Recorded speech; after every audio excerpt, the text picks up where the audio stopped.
Welcome back to NBA Star Power Index, a weekly gauge of the players getting the most buzz around the league. Inclusion on this list isn't necessarily a good thing. It simply means you're capturing the NBA world's attention. This is also not a ranking. The players listed here are in no particular order. This column will run every week throughout the regular season. The Clippers are now 0-6 since the Harden trade and 0-5 with Harden actually in uniform. We know that single game point differentials don't mean much of anything, if anything at all, but I still find it funny that Harden was a -3 in his 35 minutes against the Nuggets on Tuesday, and the Clippers, ultimately, lost by 3. Point differentials tell a lot fewer lies over longer spans, so take this for what it's worth.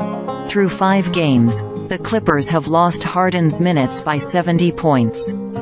In all other minutes this season, they have outscored their opponents by 85 points. A couple of my favorite lowlights just because it's so easy to root against Harden, and, therefore, a heck of a good time watching him do things like this. Maxey cooked up a 50-burger for the Pacers on Sunday before Indiana got its revenge on Tuesday behind the masterful Tyrese Haliburton, whom we'll get to shortly. It's not a stretch to say Maxey is a legitimate early-season MVP candidate. He won't win the award, at least I don't think he will. Reigning MVP Joel Embiid is playing brilliantly, too. But Maxey is getting all the buzz right now for the simple fact that he looks even better as the guy who replaced James Harden, who, at the moment, feels like one of the most unlikable players I can recall. Maxey is the opposite. He's all energy and joy. He's part of a system, not the system. And that system, instituted by early Coach of the Year favorite Nick Nurse, is getting everyone moving and involved in a way that Harden's presence never allowed for. The Sixers, who have been one of the league's most frustrating, paint-drying teams dating back to the Ben Simmons, late-stage Brett Brown days, are actually fun to watch.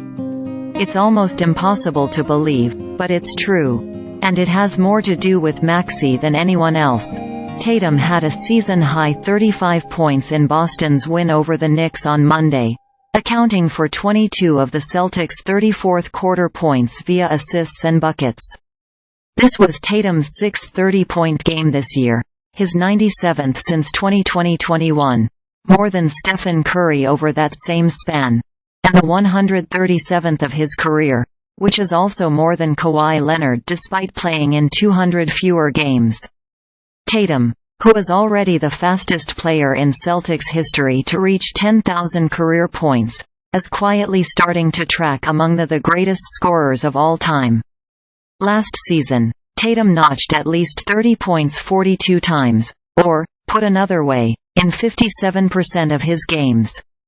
For reference, Curry scored at least 30 in 50% of his games last year, while Kevin Durant, in the last season he played at least 50 games, did it 45% of the time.